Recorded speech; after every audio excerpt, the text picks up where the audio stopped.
Subscribe कीजिए मेरे channel UP की शिक्षा को और साथ ही उस घंटे को दबाकर ऑल पर कर दीजिए, जिससे मेरी वीडियो की लेटेस्ट अपडेट्स आपको मिलती रहेंगी। तो चलिए देखते हैं पहला सवाल जो आरआरबी एनटीपीसी में 10 फरवरी को पूछा गया है। देखिए सवाल क्या है, दो संख्याएं 32 और 40 हैं, यदि उनका एचसीएफ 8 है तो एलसीएम ज्ञात कीजिए। देखिए इस तरीके के सवाल इससे पहले वाली क्लास में भी हो चुके हैं। इसमें कह रहा है कि हमें एलसीएम ज्ञात करना है, पहली और दूसरी संख्या दी है तो फार्मूला होता है पहली संख्या मल्टीप्लाई दूसरी संख्या is equal to LCM multiply HCF, ये फार्मूला होता है। अब इस फार्मूले में हमें वैल्यू पुट कर देनी है। तो पहली संख्या है 32, दूसरी संख्या है 40 is equal to LCM find करना है मल्टीप्लाई एचसीएफ दिया है 8।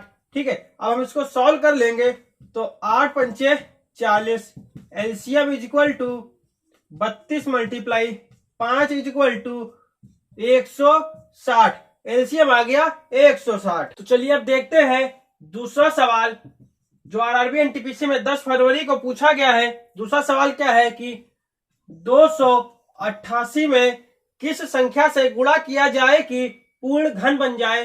288 में किस संख्या किया जाए कि पूर्ण घन बन जाए। तो देखिए इस संख्या को पूर्ण घन बनाने के लिए सबसे पहले हम 288 के फैक्टर कर लेंगे, मतलब एलसीएम निकाल लेंगे इसका। तो 288 ये 2 से कटेगा, 2 एकम 2, 2 चौके 8 और 2 चौके 8, ये भी 2 से कट जाएगा, 2 सती 14, 2 दूनी 4, ये भी 2 से कट जाएगा, 2 तिहाई 6, 2 छंग 12, 2 एकम 2 और 2 अठी 16, 2 नवैया 18, फिर 3 तिहाई 9 और 3 एकम 3। ठीक है, देखिए 288 के ये फैक्टर हुए हैं तो इसको हम लिख लेंगे 2 मल्टीप्लाई 2 मल्टीप्लाई 2 मल्टीप्लाई 2, 1 2 3 4 5 बार लिखेंगे इसको, फिर मल्टीप्लाई 3 मल्टीप्लाई 3। ठीक है, इसके फैक्टर ये निकल कर आए हैं। लेकिन सवाल में कहा है कि 288 में किस संख्या से मल्टीप्लाई करें कि यह पूर्ण घन बन जाए। तो पूर्ण घन बनाने के लिए हमें देखिए 3-3 के पेयर बनाने हैं, हमें 3-3 के पेयर बनाने हैं। तो यहाँ पे 3 का पेयर सिर्फ एक बन रहा है, बाकी ये दोनों 3 के पेयर नहीं बन रहे हैं। तो अगर इसमें हम यहाँ 2 से मल्टीप्लाई कर दें और यहाँ 3 से मल्टीप्लाई कर दें तो ये पेयर पूरा हो जाएगा। मतलब ये है कि अगर हम 288 में 6 से गुणा कर दें तो यह संख्या पूर्ण घन बन जाएगी। अब देखते हैं सवाल नंबर 3, क्वेश्चन तीसरा सवाल क्या है कि 4 घंटियां 5 सेकेंड, 4 घंटियां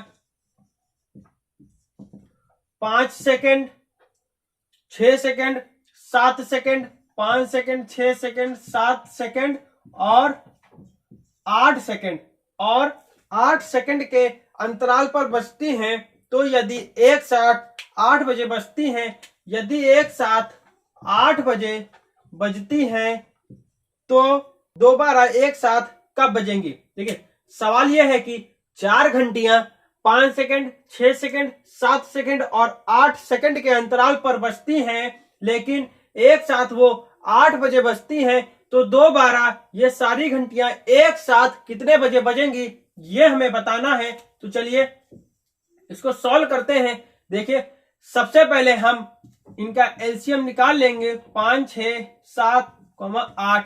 सबसे पहले हम इसका एलसीएम निकाल लेंगे। जब इसका एलसीएम निकालेंगे तो ये आएगा 840 और जो वैल्यू है मतलब जो घंटियां हैं वो सेकंड में बजती हैं तो ये वैल्यू आएगी सेकंड में। ठीक है, ये वैल्यू आई सेकंड में, तो इसको हम मिनट में कन्वर्ट कर लेंगे। 840 बटे 60 मिनट में ये कन्वर्ट हो गई। इसको सॉल्व कर लेंगे, 14 मिनट आया। ठीक है, वैल्यू आई 14 मिनट।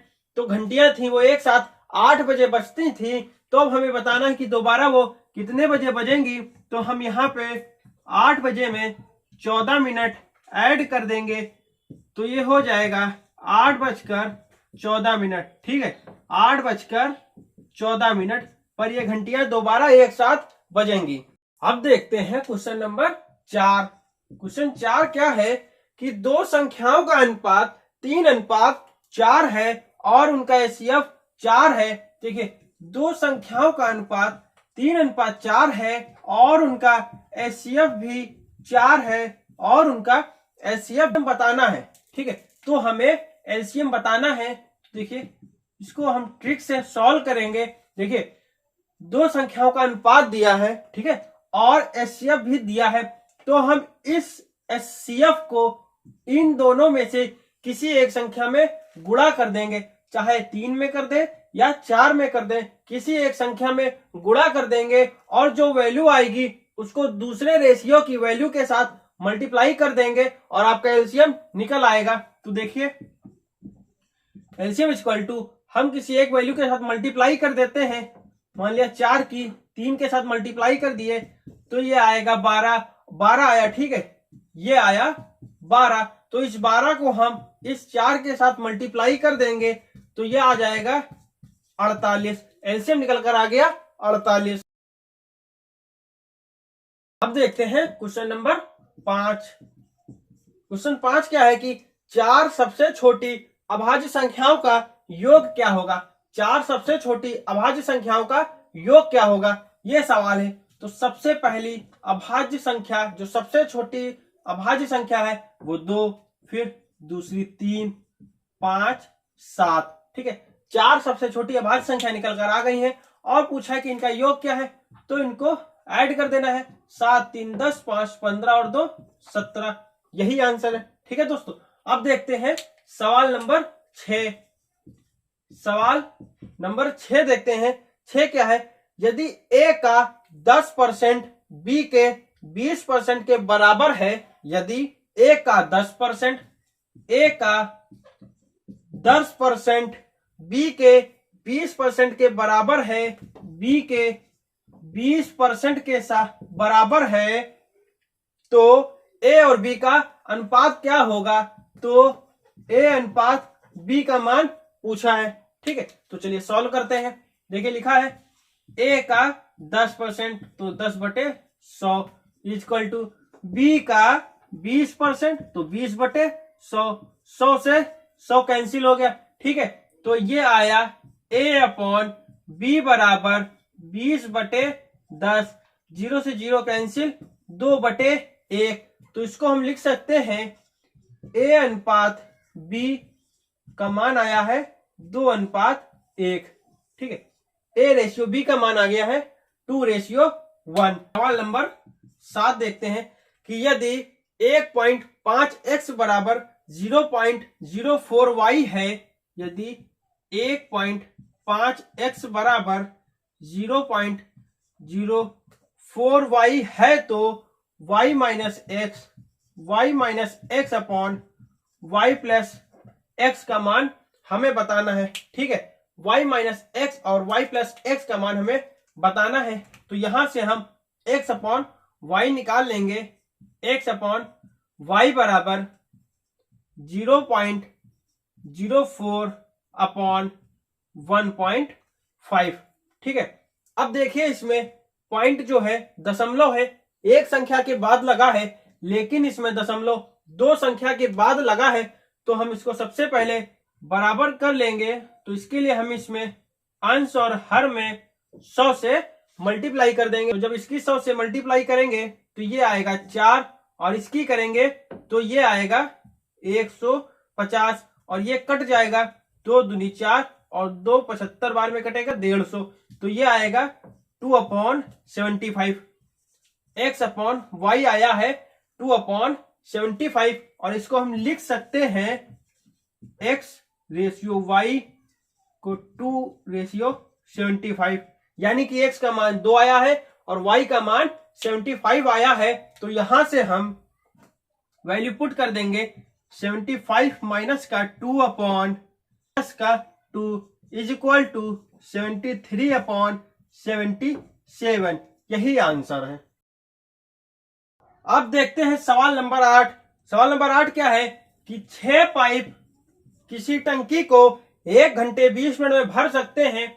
6 पाइप किसी टंकी को 1 घंटे और 20 मिनट में भर सकते हैं, 20 मिनट में भर सकते हैं, तो 5 पाइप कितने समय में भरेंगे? तो 5 पाइप कितने समय में भरेंगे हमें ये बताना है। ठीक है, तो इसको हम सॉल्व करेंगे।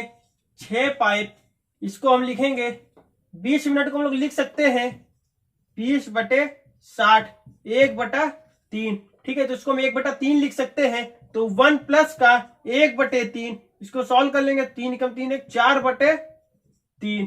ठीक है, 4/3 यह हमारा कन्वर्ट हो जाएगा घंटे में। ठीक है, 4/3 हमारा कन्वर्ट हो गया घंटे में, इज इक्वल टू 5 × x। अब इसको सॉल्व करेंगे तो ये कट जाएगा, इसको काट देंगे यहां से। 3 दूनी 6, 4 दूनी 8 बराबर 5x। तो x बराबर 8/5। ठीक है, x बराबर आया 8/5। इसको भाग दे देंगे। ठीक है, इसको भाग दे देंगे तो ये आएगा 1 सही 3/5। 1 सही 3/5 घंटे आया है। तो इसको हम कन्वर्ट करेंगे, अब मिनट में कन्वर्ट कर लेंगे। तो हम 3/5 में 60 से गुणा कर देंगे, क्योंकि हमको इसे मिनट में कन्वर्ट करना है। तो 12 पंचे 60 और 12 तिहाई 36, मतलब 1 घंटे और 36 मिनट। ये आंसर आया। अब देखते हैं सवाल नंबर 9। सवाल नंबर 9 क्या है कि चावल और चीनी के एक मिश्रण में 2/3 भाग चावल है, 2/3 भाग चावल है, तो चीनी का प्रतिशत क्या होगा हमें यह बताना है। तो देखिए 2/3 भाग तो चावल है। ठीक है, ये चावल हो गया। इसका मतलब यह है कि 3 भाग जिसमें 2 भाग चावल है। ठीक है, इसका मतलब यह हुआ कि 3 भाग चीनी है जिसमें 2 भाग चावल है। तो इसका अगर हम डिफरेंस देखें तो डिफरेंस आएगा 1 भाग का, मतलब 1/3। टोटल देखिए, टोटल क्या है कि 3 भाग है जिसमें से 2/3 भाग चावल का हो गया था और 1/3 भाग चीनी हो गई। टोटल 3 भाग है जिसमें से 1/3 भाग चीनी हो गई, और हमें इसी का प्रतिशत बताना है। तो 1/3 में हम 100 से मल्टीप्लाई कर देंगे और इसको प्रतिशत में कन्वर्ट कर लेंगे। तो ये आएगा 33 सही 1/3%, मतलब चीनी का भाग हो गया 33 सही 1/3%। अब देखते हैं सवाल नंबर 10। सवाल नंबर 10 क्या है कि एक पूरक कोण दूसरे कोण का 3 गुना है, मतलब एक पूरक कोण जो है वह दूसरे कोण का 3 गुना है। तो हम दूसरे कोण को मान लेते हैं f, और इसका 3 गुना हो गया पहला वाला कोण। तो दोनों कोणों का मान क्या होगा, हमें इन दोनों कोणों का मान बताना है। तो इससे पहले आप समझ लीजिए कि कोटि पूरक कोण होता क्या है। तो कोटि पूरक कोण का मतलब यह है कि कोई भी ऐसे दो कोण जिनका योगफल 90 डिग्री होता है कोटि पूरक कोण कहलाते हैं। कोई भी ऐसे दो कोण जिनका योगफल 90 डिग्री होता है कोटि पूरक कोण कहलाते हैं। तो हम इनको देखिए सॉल्व करते हैं। ठीक है, इनको हम सॉल्व करेंगे तो इनको ऐड कर लेंगे। 3x + x बराबर 90 डिग्री। ठीक है, तो यहां से हम इसको निकाल लेंगे। x बराबर 90/4, इसको डिवाइड करेंगे तो ये आएगा 22.5 डिग्री। ठीक है, ये आएगा 22.5 डिग्री। अब यहां से हम इसकी वैल्यू रख देंगे तो इसकी मल्टीप्लाई करेंगे पहले कोण में 22.5 is equal to 67.5 degree. 67.5 degree निकल कर आ गया पहले कोण का मान, और दूसरे कोण का मान है 22.5 डिग्री। अब देखते हैं सवाल नंबर 11। सवाल नंबर 11 क्या है कि बेलन का आयतन शंकु के आयतन के बराबर है। ठीक है, बेलन का आयतन शंकु के आयतन के बराबर है। तो बेलन का आयतन होता है πr² h is equal to शंकु का आयतन होता है 1/3 πr² h। ठीक है, तो अब क्या कह रहा है, और दोनों की ऊंचाई बराबर है। दोनों की जो ऊंचाई है वो बराबर है। तो त्रिज्याओं का अनुपात ज्ञात करो। हमें त्रिज्याओं का अनुपात बताना है, तो इसे R1 और इसे R2 मान लेते हैं। ठीक है, तो अब इसको सॉल्व करेंगे। यहां से पाई और पाई कैंसिल, एच भी कैंसिल हो गया, तो ये आ गया R1 अपॉन R2 का whole square is equal to 1/3 is equal to R1 upon R2 is equal to 1/√3। इसको हम लोग लिख सकते हैं R1 रेशियो R2 1/√3। R1 और R2 का मान निकल आया है। अब देखते हैं सवाल नंबर 12। सवाल नंबर 12 क्या है कि एक वर्ग का परिमाप 44 सेंटीमीटर है और वृत्त की परिधि 44 सेंटीमीटर है, तो किसका क्षेत्रफल अधिक होगा। मतलब कह रहा है कि वर्ग का परिमाप बराबर दिया है 44 सेंटीमीटर, तो वर्ग का परिमाप बराबर होता है चारों भुजाओं का योग। चारों भुजाओं का योग होता है, तो पहले हम यहां से एक भुजा का मान निकाल लेंगे, तो a बराबर आ गया 11 सेंटीमीटर।